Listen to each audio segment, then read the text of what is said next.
Assalamualaikum, nama saya Muzaffar Syarif bin Muhammad Khairul Anwar, merupakan wartawan TV PSS SMK SIS, sedang membuat liputan sempena Carnival STEM yang diadakan pada 3 Ogos sehingga 6 Ogos.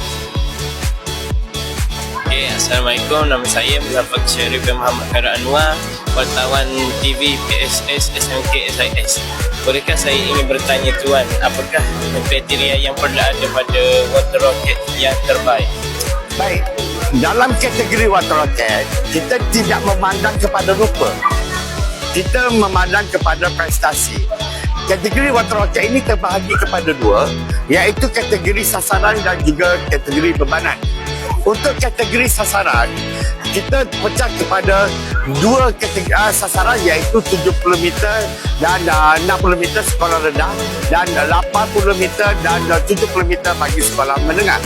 Untuk kategori sasaran ini, pelajar perlu membina roket dengan menggunakan kreativiti diorang membina fin, membina muncung, mengambil kira momentum untuk sampai ke target ataupun sasarannya dalam lingkungan 7 meter.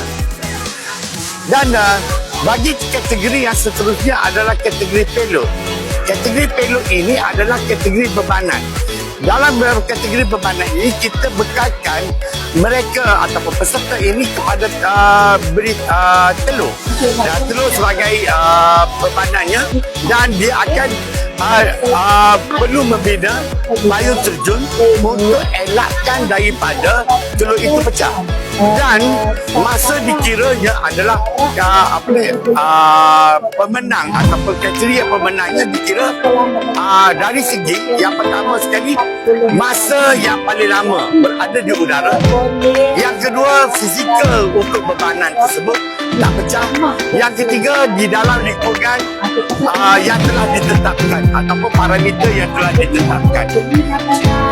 Dan terima kasih atas perkongsian ini.